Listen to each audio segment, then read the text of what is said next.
Mapagpala, mapagbiyaya at mapag-Diyos po ng maga sa bawat isa. Maraming salamat po sa iyong panahon upang tayo sama-sama upang pakinggan ng salita o kaya yung magandang balita, mga kaibigan. Maraming pong salamat sa inyo. Aking pong babasahin, dito na po tayo sa mga awit 33:13. Magmula sa langit, kanyang minamasdan ang lahat ng tao na kanyang nilalang. Purihin nawa ang Diyos sa pagbasa ng kanyang salita.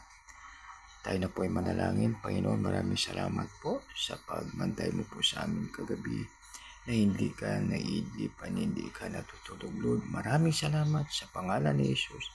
Naming Panginoon pagligtas, lahat po ay magsabi ng Amen. Mga kaibigan, alalahanin po natin na ang ating Panginoon ay minamasdan tayo palagi. Nakikita niya po tayo palagi. Kaya napakaganda na ating gagawin ay ang makatarungan, mahalin natin ang awa at sumunod sa Kanya, lumakad sa Kanya na mayroong pagkumbaba. Mga kaibigan, maraming salamat. God bless us all. Tayo na po ay manalangin. Panginoon, maraming salamat.